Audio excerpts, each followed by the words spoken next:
Coming Back is a listener-supported podcast. To support the show and get exclusive access to live grief support, podcast stickers, giveaways, and so much more, head on over to patreon.com/ShelbyForsythia. Support the show for as little as $1 per month and change or cancel your support at any time. Thank you so much for listening.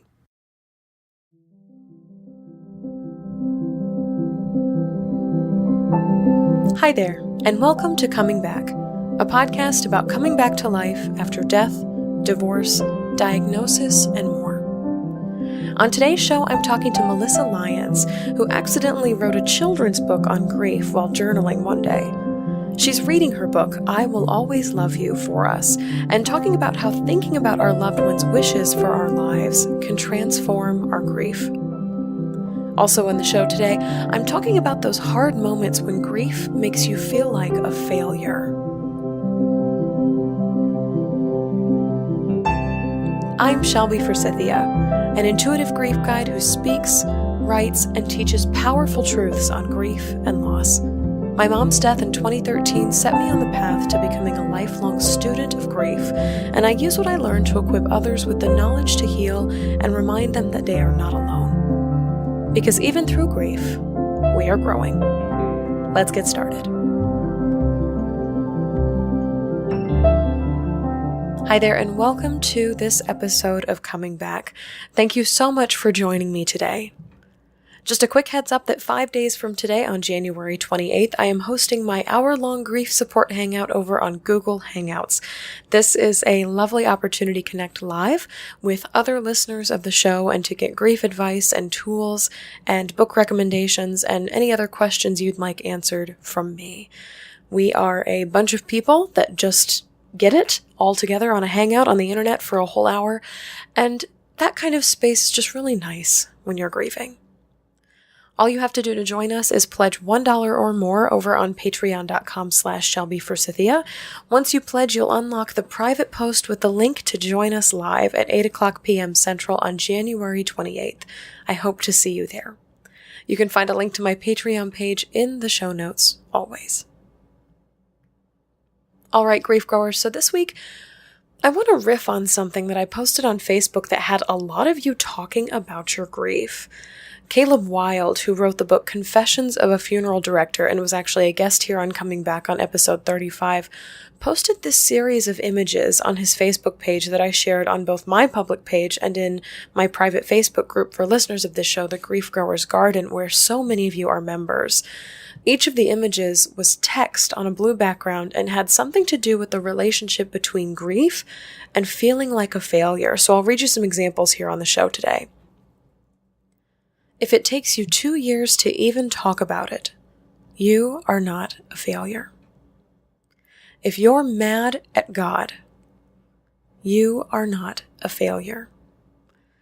If your loved one lost their battle with addiction, even if you've done everything in your power to save them, you are not a failure. There were tons of these messages in this post, grief growers, and so many of you responded to the post. Some of you simply said, I needed this today, thank you so much for posting. But others said, if you're crying just reading these, you are not a failure.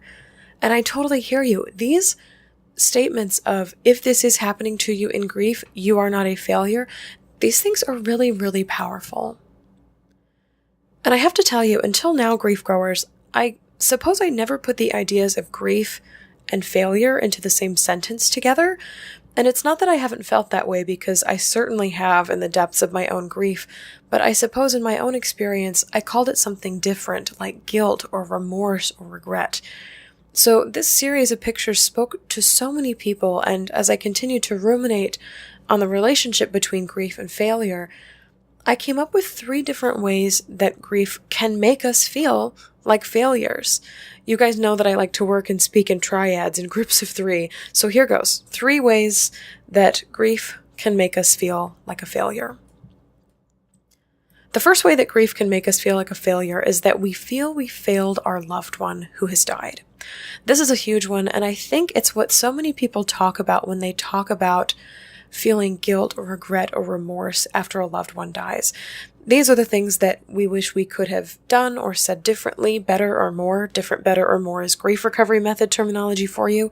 Things like, I wish I would have visited her more while she was dying. I should have never had that last fight with him. I can't believe I picked a fight with him.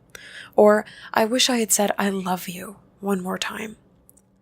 I think feeling like we failed our loved ones who have died also relates to living up to our dead loved ones' expectations of us, especially if they didn't get to see us hit big milestones that they were hoping to see or that we were hoping they would see, things like graduating or getting married or having children.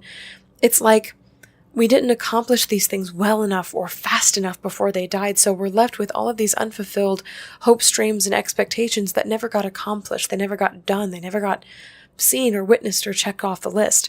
And of course, the feeling that would go along with that is failure, because there's no way to accomplish these expectations or milestones anymore, or to say or do things differently, better, or more, because we can't. Our loved ones are dead. There's no way to like turn back the hands of time and like get a do-over and make sure these things get accomplished. So everything from not staying in touch as well as we should have to not planning that big family trip soon enough and going on it is grounds for these I have failed my loved ones feelings. The second way that we can feel like we've failed in grief is that we feel like we failed the world. And this is kind of a bigger picture of failure, because society has certain expectations of grievers, of grieving people. If you've listened to this podcast long enough, you know that there are stupid things, garbage things like invisible timelines and secret rules and projected norms for people who are dealing with grief. The feeling of failing the world happens when we can't live up to the unspoken or even the spoken expectations that society demands of us when we're grieving. So things like, it's been 10 years and I'm still not over it, or I cry more about my dead dog than I do my dead mother, or I can't possibly imagine learning from this. He is not in a better place. I'm not buying into that belief. All of these statements can bring up feelings of being abnormal or weird or crazy or broken as a griever, and those feelings of feeling abnormal or broken or crazy as a griever can contribute to this overall feeling of failing as a human in the world. We're failing the world because we all want so much all the time to be doing the right thing, to be saying the right thing, to be feeling the right thing, to be grieving the right way. And anything outside of that, especially when society dictates it in this really, really vague way, anything outside of that feels like a failure. And the last way that we feel like a failure in grief is when we feel like we failed ourselves. We feel like we fail ourselves in grief when we don't recognize who we are anymore. And this is a topic that I'm hoping to expand upon in my upcoming book, Permission to Grieve. But the short of it is that we feel like we failed ourselves when we don't inhabit our pre-grief identities anymore, when we no longer look like the picture of the person that we were in the before. Whether we were religious and now we're questioning God, or we were usually happy and now we're terribly sad, or we were normally really productive and now we're really not. We feel like we failed ourselves when we're not the same people that we used to be. Grief plops us into this place where our surroundings are foreign, yes, but we are also internally foreign to ourselves too. And we can't trust ourselves to pray or to look on the bright side or to meet deadlines anymore. And there's this massive, massive failure, not to mention a massive fear in that. We feel that we failed ourselves when we failed to be the people that we were prior to our loss. Grief growers, my heart absolutely breaks. I am just torn in two for any of you that are experiencing feelings of failure right now. In my own grief, I remember feeling failure on all three of these levels when my mom died. I failed my mom when I wasn't physically present in the moment she died. I failed her when I wasn't listening to more of her stories or trying to fight with her less or visit her more often after I went away to school. I failed the world when I kept replaying my mom's dead body in my mind and refused to learn anything from my loss. After my loss, the world wanted me to be a success story, and I just couldn't. And I remember I failed myself too when I got horrendously ill and stopped singing. I lost my creative outlet, and I ceased this go, go, go level of productivity like I used to do. I said on the last episode of Coming Back, episode 67, that grief makes us different people. And while failure wasn't the word I would have latched onto back then, there were a lot of other words, I promise, I viewed myself through the lens of, I am not enough. Something is terribly wrong with me. I will never come back with this. I am ruined. This will mark me for life. And that sounds a lot like failure, doesn't it? Grief growers, I don't know that I have a fix for feeling like a failure. I don't have perfect words for you this week. What I will tell you is that in the midst of my grief and feeling like I failed, what helped me was reading and listening to other people's stories of grief. Times when they felt like they failed their loved ones or the world or themselves, and seeing them continue to live on and not just overcome the feeling of failure, but incorporate it into their lives to come to a place of, yeah, I feel like failure exists, but these other things coexist with it as well. Those things gave me hope, that I wouldn't be stuck in this place of never-ending circling failure forever. So I guess my one piece of advice for you this week is to keep listening to the stories on this podcast. Maybe check out the 5 books on grief that I shared in episode 66, or share your own story with us in the Grief Growers Garden on Facebook. I think that failure thrives in solitude. But I'll tell you this, nobody is ever the only one who feels like they're failing. There's always someone else in the world who feels like they're failing too. This week I want to echo Caleb Wilde's sentiment that you are not a failure. If I'm not a failure, you're not either, grief growers. No matter who or what you think you are failing, you are not a failure. If you'd like to check out Caleb Wilde's You Are Not a Failure series, you can join the Grief Growers Garden on Facebook. I want to know what you think, or if you have statements of your own about failure that you'd like to contribute to the conversation. All you have to do to join the group is search the Grief Growers Garden in the group section on Facebook. Next up, my conversation with Melissa Lyons, whose book I Will Always Love You is inspiring grievers to embrace joy. But first, a quick break. Grief growers, I want to tell you something that might surprise you. I only have one pair of eyes. That's right, the eyeballs that are currently inside my skull, wearing contacts in the daytime and glasses at night, are the only set of eyes I've got. Do you want to hear something crazy, though? The thing that helped me most in the midst of my grief was having another set of eyes.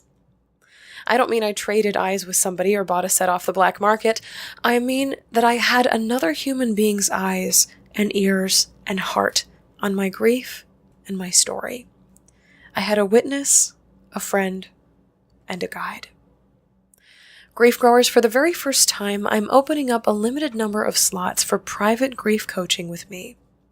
This means regular one-on-one time where I act as your other set of eyes. A witness to your lost story, yes, but also a guide that helps you dump everything in your brain out onto the figurative dining room table and sift through it once a week, piece by piece. Grief is not meant to be carried alone, and I would be honored to be your companion, your toolbox, and your shoulder. For more information and to fill out a client application for grief coaching with me, head to shelbyforsythia.com/grief-coaching. That's shelbyforsythia.com/grief-coaching. You can also find a link to my grief coaching in the show notes.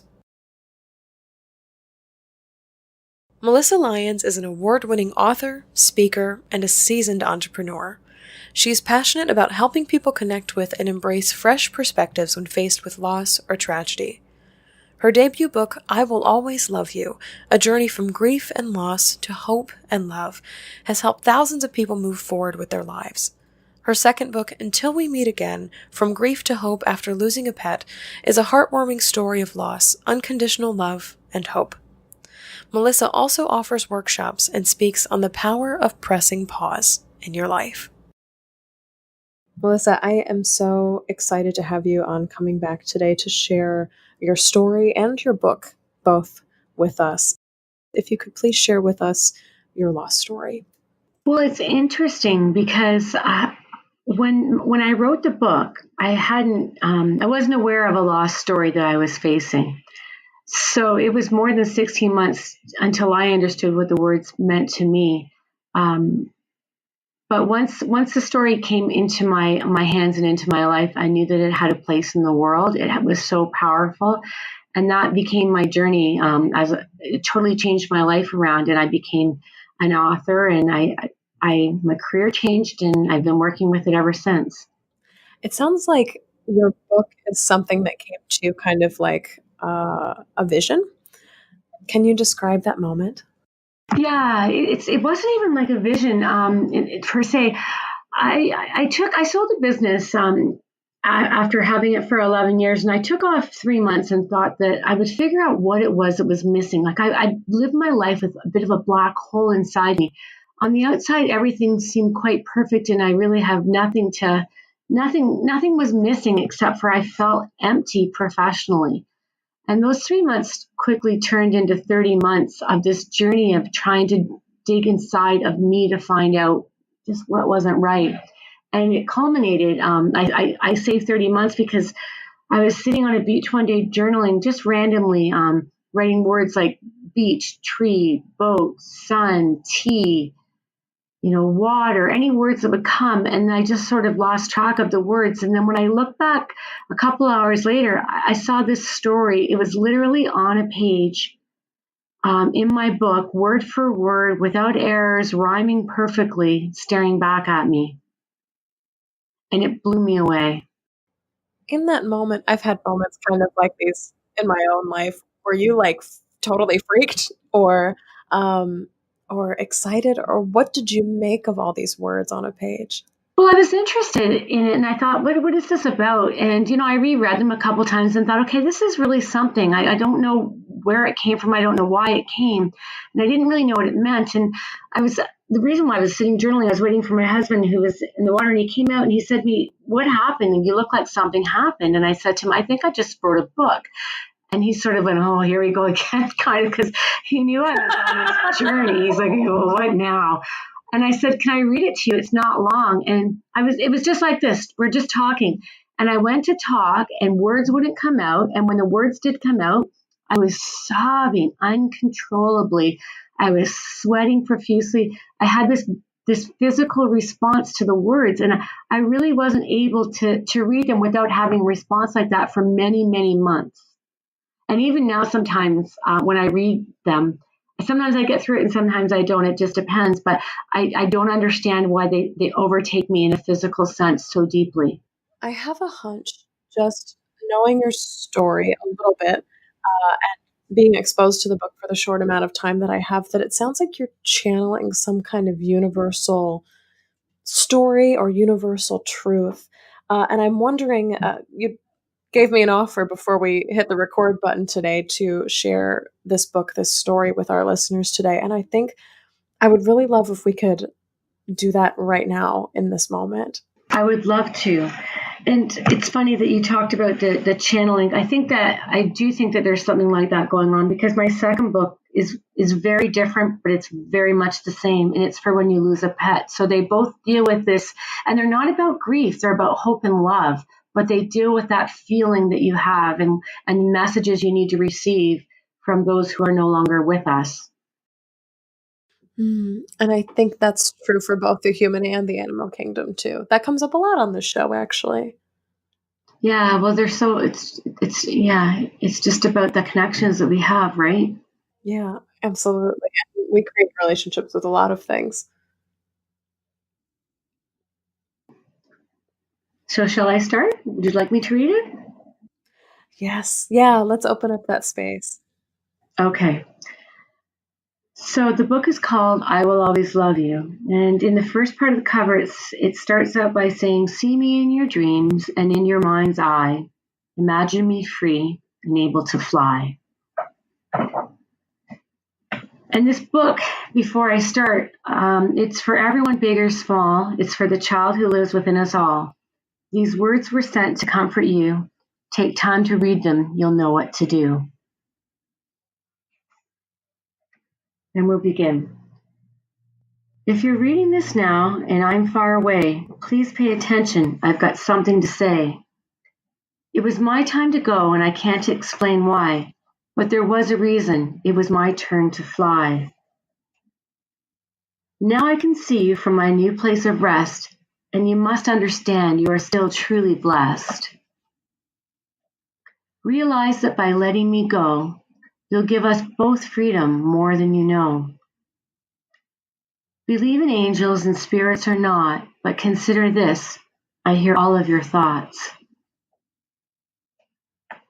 Your life lies ahead and it's all very great. I'm privileged now to see all of your fate.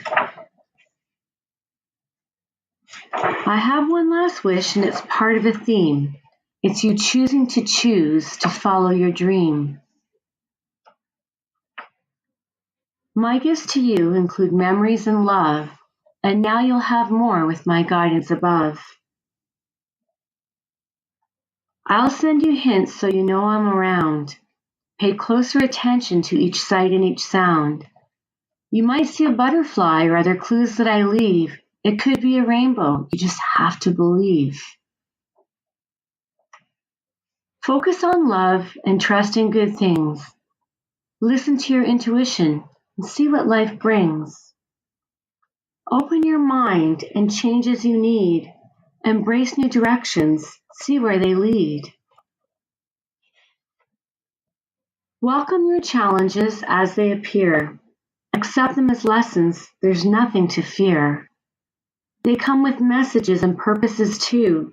It's all part of your learning. They're gifts for you. See them with gratitude and understand their role. Then get back to focusing the thoughts you control. Trust your heart as you follow your dreams. It has been directed by the highest of teams. You hold the power and the answers inside. Turn into your heart. Let it be your guide. You create your world with each thought that you think. Your beliefs build your future as fast as you blink. The mind is a garden that grows flowers and weeds. One who chooses good thoughts always succeeds. Trust me, I know advice is easy to give, but divine wisdom shows this is how you should live. Be the one who shares the light that was mine. Honor me now by letting yours shine. Trust that I'm free and home at last. Cherish each moment, life goes by so fast. And remember, I will always love you.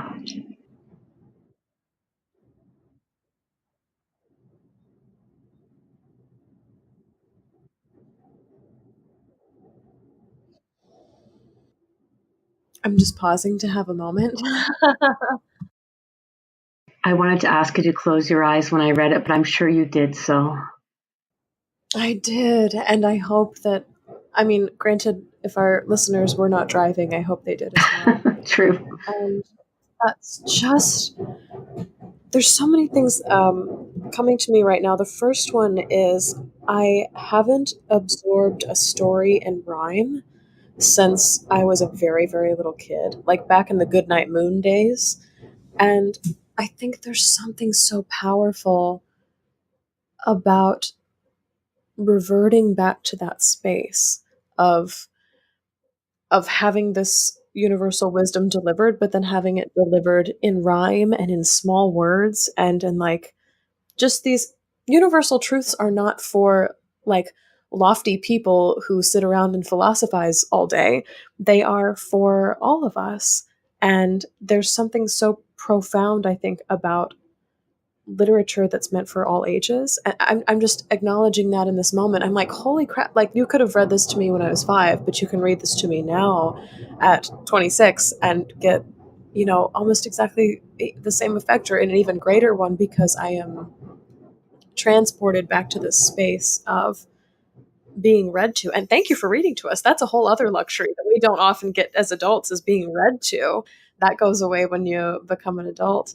And I think that's just so there's something really powerful and like ancient old storytelling, but not dusty. Do you know what I mean when I'm saying I'm saying all of these things all at once?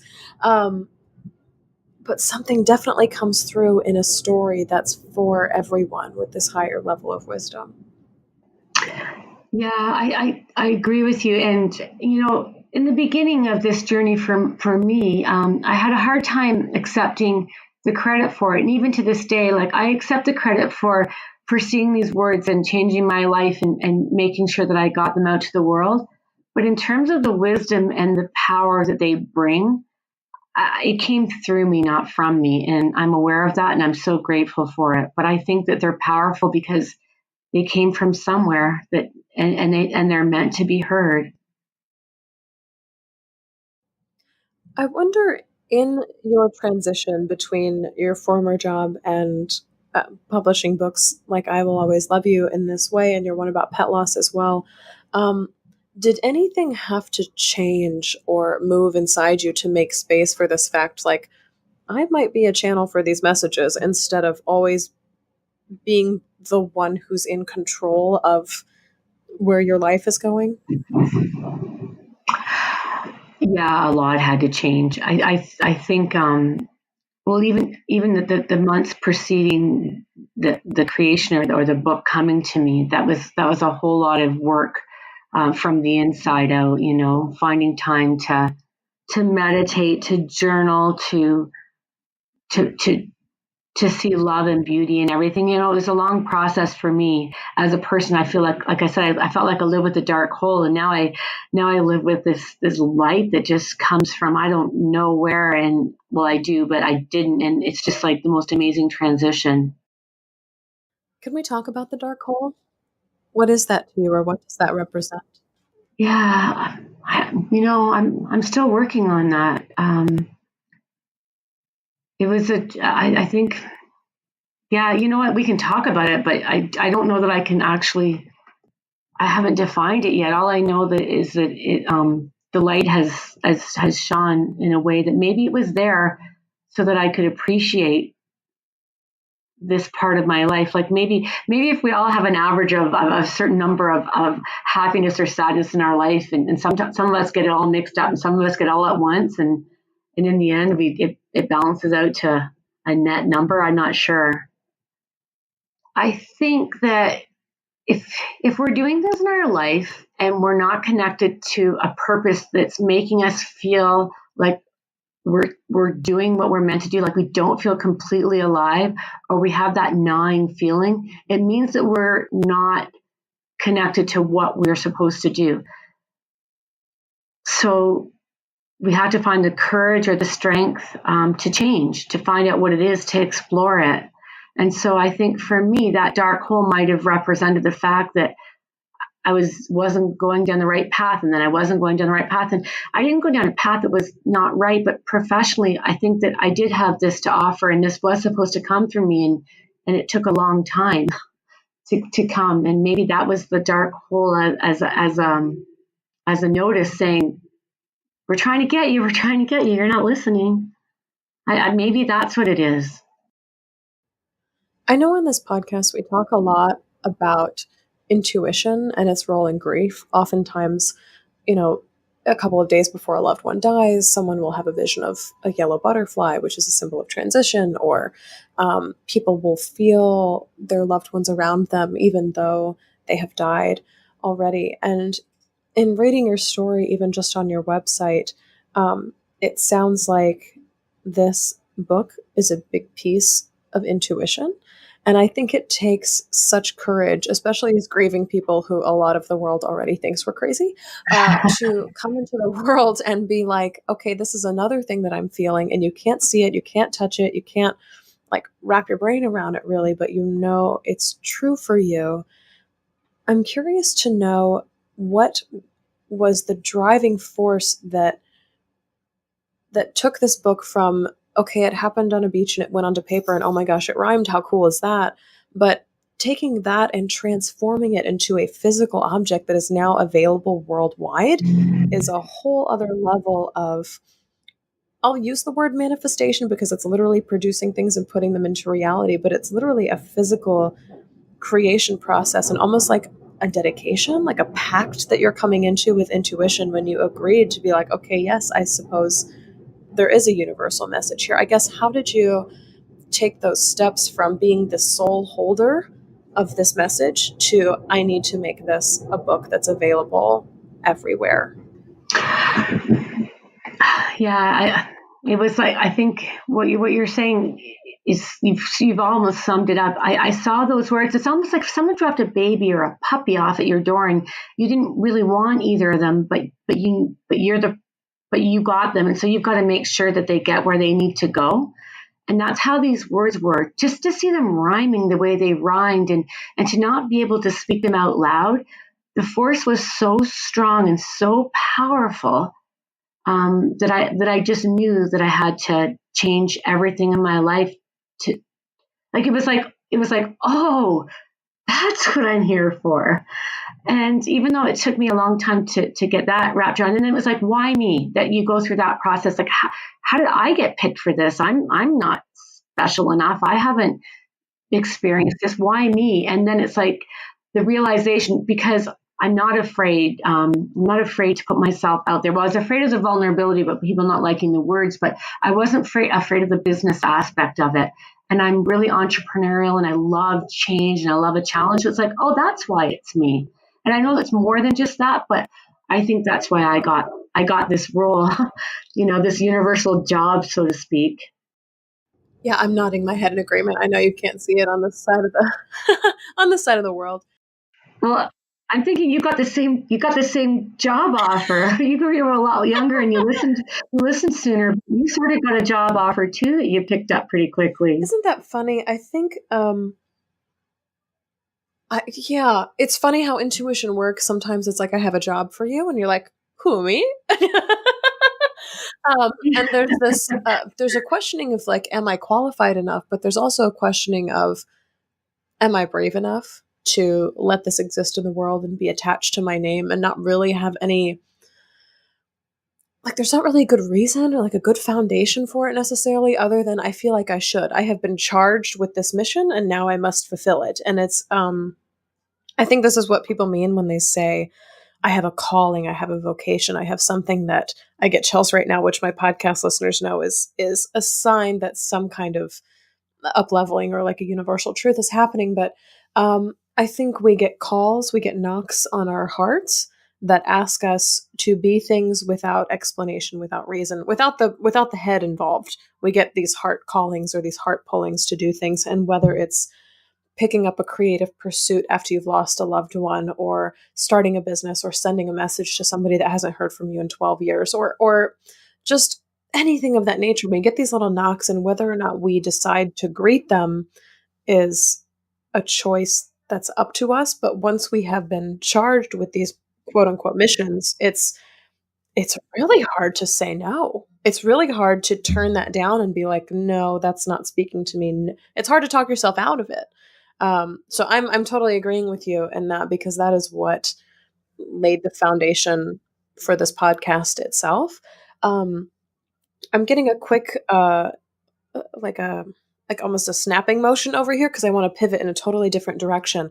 But I want to ask you: do you think your book and or the work that you do, these messages that you've received, are preparing you, will prepare you, give you some kind of bolstering or strength for future losses that you're going to face in your world? Absolutely. And, I've had the conversation with myself many times. Is this a precursor to a significant loss I'm going to face, and is it preparing me for it? And that was a really hard thing to grapple and to get through. I've got two young adult daughters, and I thought, oh my goodness, like, is it like, I went through all of that, but now that I've been through everything I've been through and know where these words have come from, I have this. I know that someone who's moved on gave these words to me, through me, or to share with people so they would be comforted. So I have to believe them, and I do believe them. I believe that this wisdom comes from people who say, like, shine, I'm not there to shine my light anymore. So please don't be sad. The thoughts that come to me is like, who said we're supposed to be sad when someone leaves? Because maybe we're supposed to live for them, and actually we owe it to them to be happy because we want them to know that we honor them enough to live a happy life. And so I think it's asking people to change their perspective, to shift how they're viewing it. So I'm doing that myself in everything I do. What has been some of the feedback that you've received on I Will Always Love You from people who are grieving humans, grieving pets? I mean, anything across the spectrum. Well, that has been the most rewarding part of my life, other than the miracle of having my two children and giving birth. This book and the things that people have shared with me about how it's impacted their lives have been the most rewarding and comforting things. One young girl who lost her mom to cancer was given the book, and when everyone left the funeral home one night, she went up to the casket and she sat and read her mom the story. The thought about being part of that moment warms my heart, fills me with joy when it's a sad time.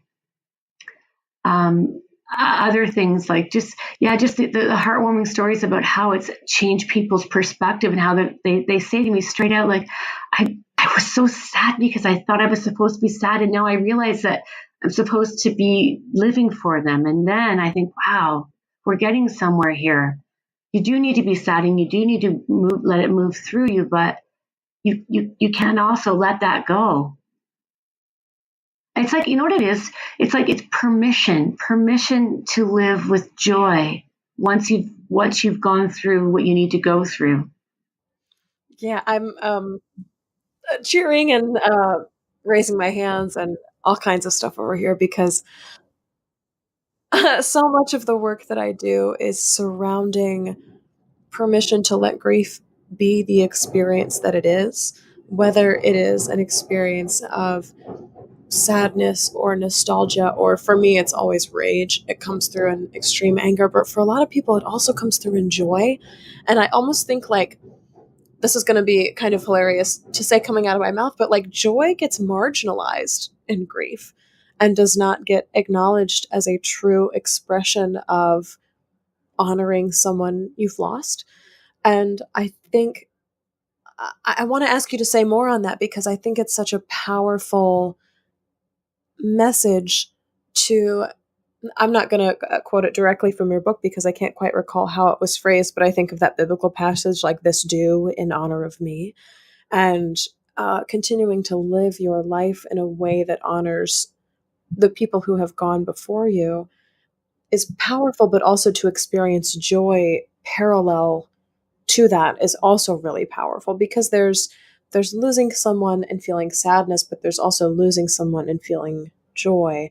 And I think both of those, you hold one in one hand and you hold one in the other hand, and you never fully, I don't think you ever fully release either one. You always live with the joy and some kind of sadness, but to once in a while let joy win, to let joy be the dominant emotion, to let joy be the honoring emotion of a memory or a person or an event is just, there's so much power there. There's so much energy there of let this be the expression of how much I love you still.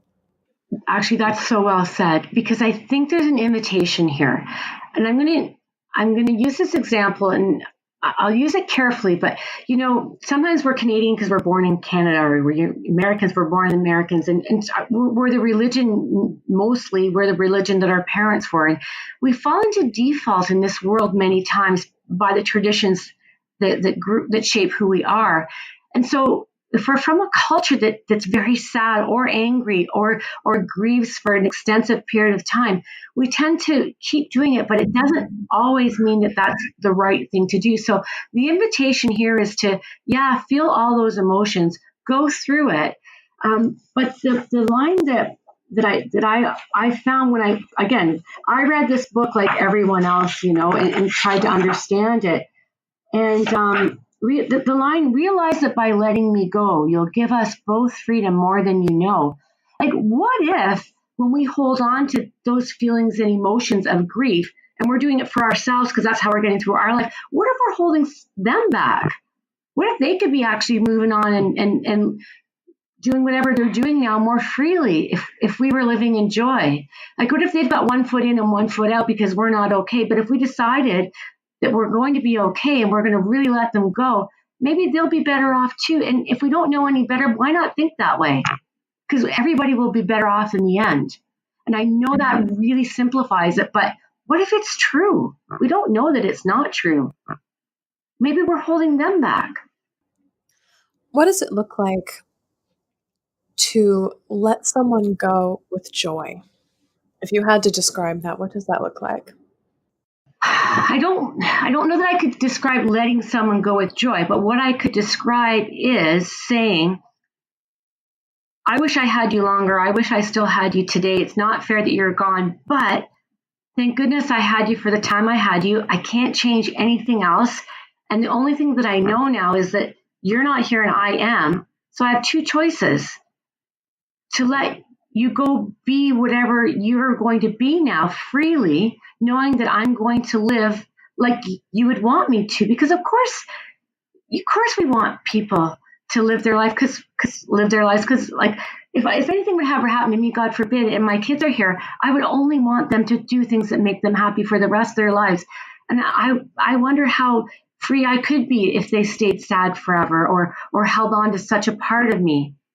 And so without having any concrete answers, my answer to you would be, if I was gone, I'd want to be let free, and I'd want the people I've left behind to be free too, knowing that we're all watching each other on some level be happy, or trusting that we're all being happy, because without having anything else to believe that's not true about that, then believe it's true, and everybody will be better for it.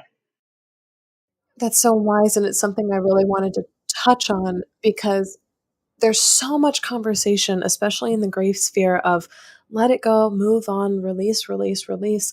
And there's this perception that when you do that, the person that you love is gone forever and you will never be able to communicate them. You will never be able to see them. You will never be able to get into any sort of contact with them. And I think what's tricky about the verbiage of let go is that that is permanent, as in it cuts off communication, it cuts off a relationship. And what's so critical, I think, about the concept of letting go, and these are not words I use frequently because they're so misconstrued in the world of grief, is that letting go is about surrendering to the truth of what happened. Like, my mom is gone, she's no longer on the planet. Like Leaf said, I am alive and she is no longer. And I have a choice whether or not to live in this place of joy, power, choice, freedom, or I can live in this place of, you know, wallowing, stagnation, rumination, all these things. Like you very much, this is one of the major reasons that I started coming back, is because I believe we have a choice in how we proceed in life after loss. I think it's so important for us to remember that letting go is not a permanent goodbye. It's a releasing of this desperate clinging, like aching. I cannot leave this rock, because if I leave this rock, it's going to go away forever and I'm never going to see it again and it's not going to be on the planet anymore. But like this rock, this cornerstone of this thing that's happened in your life, it's still there. It always exists. It's always going to exist in your life. But whether or not you choose to keep hugging on to it for dear life, or mourning the fact that it is no longer moving along the path with you, that is where your decision to quote unquote let go, I think, comes in. Yeah, and it's not let go of the memory. It's let go of the pain.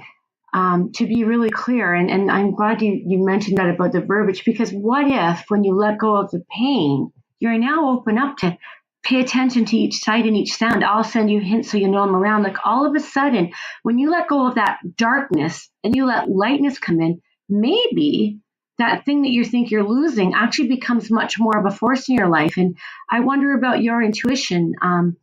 I wonder if as you started to heal, your intuition heightened, if possibly your mom's part of that. I mean, they probably talk to us and communicate with us more when we're open than when we're closed. Well, we know that's true.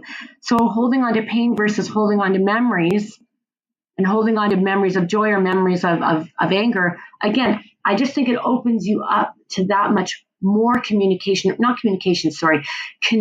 to that person who's lost. I don't think you have less of a connection. I think you heighten it by adding a little bit more of lightness to the moments. I'm getting this image of like loosening the rope or widening a lens. It's like, what if I looked at something that was slightly larger? Or what if I stepped back and looked at an inclusive picture of joy within the loss or happiness within the pain or all of these things? Because we know, any of us who are grieving know that grief is this, I refer to it as a divine dichotomy of absolute searing, blinding joy in one hand and totally crippling uh, just grief in the other hand. And I think you have, in some ways, when you're grieving, you have a decision to make about which you would like to look at, the ways in which you choose to honor a person. And I believe that the people who have loved us in life, whether they're parents, spouses, siblings, children, pets, coworkers, friends, anyone that we've lost, wants us to continue living not only through their spirit and a spirit of joy, but through our own. We have our own intuitive mission, going back to the very beginning of this conversation. We have an intuitive mission to carry on their mission through living our own mission. Does that make sense? Well, it does, and I think it's the golden key. Like Mm. we don't like we you don't just honor someone by letting them go. You honor that person by living and doing good things, because if you're not doing good things, you just like, what was the point? And you get to that point, like, what was the point? What's the point of all this? You go down that path, and it's like, so we don't have a black and white answer. So choose something that could make it better for someone else, and then that will make it better for you. And it becomes that domino effect that, yeah, once you get through those really, really, really hardcore things that you had to get through, now you have this opportunity, this really golden opportunity to impact people's lives around you. And also possibly, like, that line I said at the beginning of the book, see me in your dreams and in your mind's eye, imagine me free and able to fly. Like, so what if the weight loosens on that person so they actually can fly? They're not leaving you, they just want to fly. It's just it's a change in perspective. And again, without the real answers, we should pick something that's better. Why wouldn't we? I think it's so difficult in grief because oftentimes um, our what is offered to us on the buffet seems so crappy. It's Yeah, hard for us to remember that there are other choices to be made. Like yeah, if we just turned a little bit to our left or a little bit to our right, we would see that there is something different to choose than despair or rumination or hostility or isolation. Isolation is so huge. That's like an entree on the buffet is yeah, isolation in grief. And I think through your book, the message that I'm receiving is that if our loved ones could leave anything behind, it's the message that there is always more to choose and there's always more joy to choose than we can reasonably see within even the first weeks, months of our losses. There's almost something, I believe Sheryl Sandberg writes about this, and I may be wrong, but she says there's almost an illusion of having blinders on when we're grieving, of this is always how I will feel. It will exist this way forever. This is something that's only happening to me. And there's these mantras that we repeat over and over to ourselves when we're grieving. And if I think the perspective I'm getting from hearing about your book and even hearing your story in person today is that it's offering this pinprick of light. It's like there is this message, and you have a choice of whether or not you take hold of it and internalize it or not. And you can hear the story 30, 40 times. You do not have to hold on to it the Mm-hmm. first time, because it's a lot to hear that message of, I want to fly, I want to be free, I want joy for you and things like that. And in the midst of your grief, you're like, but why? This is the worst thing that's ever happened to me. But to hear that over time and to know our loved ones in life, and then to internalize that message of, oh, this is what they would have wanted for me, is super powerful. That can inform a crap ton of our decision making going forward. That's the hope. And for me, the value in stating that I'm not like one of my things that I stumbled with in the beginning. You asked like, how did I move forward? People wanted me to talk about grief, and it was like, what can you come and talk to us about? And I don't know anything about grief. I really don't. And so it's like, so what am I doing in this, operating in this world that I don't have any gifts to bring? But then I realized, oh yeah, I'm not talking about grief. I'm talking about changing your perspectives to hope and love and joy when faced with a derailing moment in your life. And so that's where I think my power comes from. And that's why I actually decided to take it and really run with it once I understood it, is because I realized I'm not here to talk about grief, and I'm not an expert in that subject matter, but I am in the others. So I always ask guests on coming back if they could give listeners one resource that would help them come back in their own words, whether it's a message or a book or a practice. What would you tell the people who are listening to this show, who are grieving, who, are looking for ways to come back from grief in their worlds? So my message would be, you asked me a few minutes ago to describe my dark days or the dark holes. And I went through a period of my time where I really hit rock bottom, and I was very ill, and I had like those blinders on that you talked about. I was like completely like non-functioning. And I had someone finally at the end of 2 weeks say to me, what do you think your children see when they look at you right now? And that was so hard and so powerful to hear, because I realized they were looking to me and I couldn't help myself get out of this hole that I was in. And it was like it could have been life altering if I didn't change where I was. So my message here is that when we're in that, and you think about, you've lost someone you love, but there are people who love you, and maybe you have dependents. If something happened to you and you're looking down on them, what would you want them to do? How would you want them to grieve you? How would you want them to live their lives? And if you would want more for them than you're giving yourself or you're allowing yourself, then there's your window of opportunity to say, hey, this isn't right. I wouldn't want someone to do what I'm doing, so why am I doing it? And what do I need to do to see a way out of this mess or this darkness or this dead end? I absolutely love that. This is such a different reframing of all the times I've heard this in the past. It has been, I can't let myself feel this way because they wouldn't want me to feel this way. So there's been a blocking, there's been a lack of permission given. But with your perspective and through this book, it's like turning it on its head, giving it a 180 of asking yourself, if I died today, what is my deepest, truest wish for my family, for my friends, for my coworkers, for every stranger that's ever known me on the street? What is my deepest wish for them to live in the aftermath of my loss, and then to live that in honor of the people who have gone before me? That's a total reframing of, well, my dad wouldn't want me to be sad, so I'm not going to be sad. And that's a total denial of emotion. Like, this is just such a large, it's a small but large reframing. It's like it's the littlest shift in perspective. I literally feel like I moved over 1 degree, and now this I can see this wish, I can see this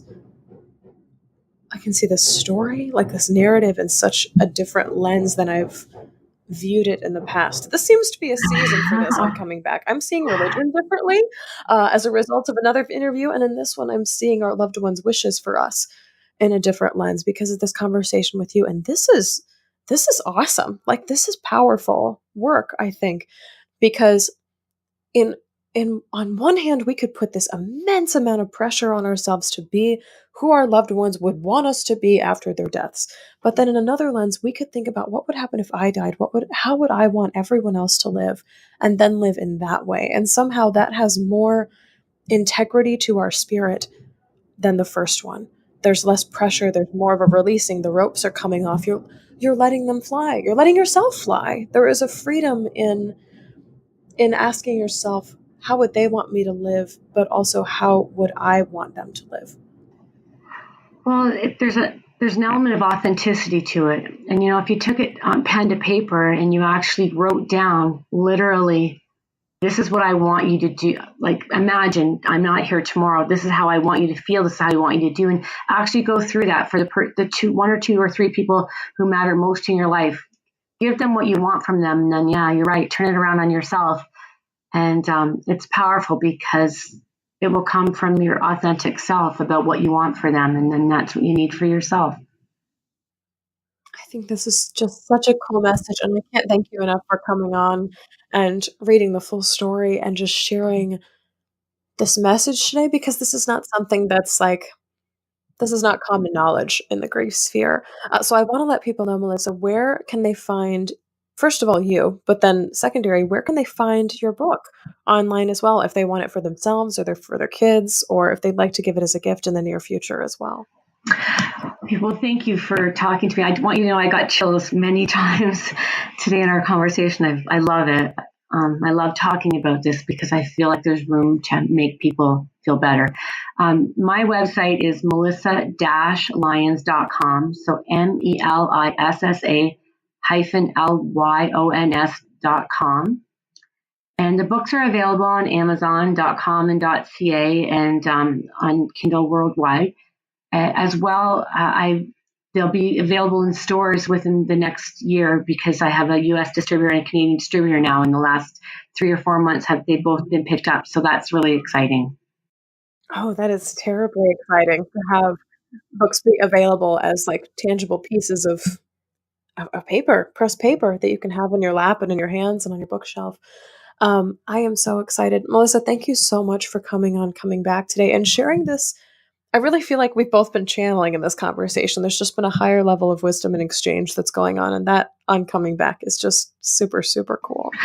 That it's exciting. And I leave one last thought with you. Do we have time? Absolutely. Okay, so in my other book, which is called Until We Meet Again, From Grief to Hope After Losing a Pet, I have one page that's my favorite, and it fits with what we're talking about. So the first book is from the perspective of someone who you've lost. So, for example, in your case, your mom would be talking to you, and it's a beautiful thing to think of those words. In the second book, it's an animal that you've lost that's talking to you, and on one page it says, "Allow your mind time to unwind and be free. Be as kind to yourself as you were to me." And I think more than anything, when we're talking about this, is we need to be kind to ourselves as we're going through every process, everything that derails us. Because if you're not kind to yourself, you're not going to pull it from everyone else either, and you need to be kind to yourself.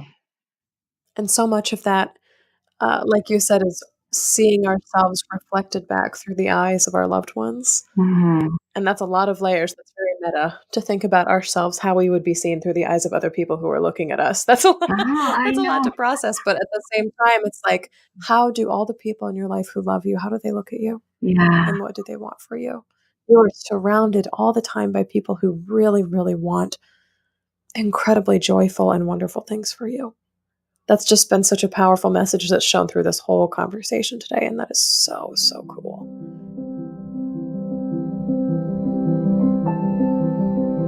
So that's all for this episode of Coming Back. Thank you so much to Melissa Lyons for coming on this week to read us her new book, I Will Always Love You, and to talk about feeling freedom and joy in the aftermath of loss.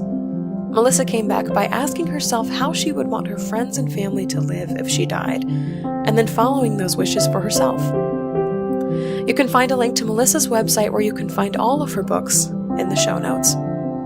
For grief support beyond this podcast, go to patreon.com/ShelbyForsythia, where you can pledge for as little as $1 per month and receive instant access to a monthly grief support hangout with me. This month's hangout is Monday, January 28th at 8:00 p.m. Central. You can also apply for private grief coaching with me at shelbyforsythia.com/grief-coaching. If you liked what you heard today, subscribe to Coming Back on Apple Podcasts, Spotify, Google Podcasts, and tell a friend about Coming Back, because you never know what someone you love is going through. Thank you to Mr. Addie Goldstein, who composed our theme music. You can find me on Facebook at Shelby Forsythia, Intuitive Grief Guide, Instagram at Grief Guide Shelby Forsythia, or simply shelbyforsythia.com. If you'd like to leave a question or a comment for a future show, leave a voicemail or text 312-725-3043 or email me, shelby@shelbyforsythia.com. As always, my dear grief growers, it was beautiful sharing this space and time with you today. I see you. I am proud of you and the work that you're doing in the world. And I love you. Because even through grief, we are growing.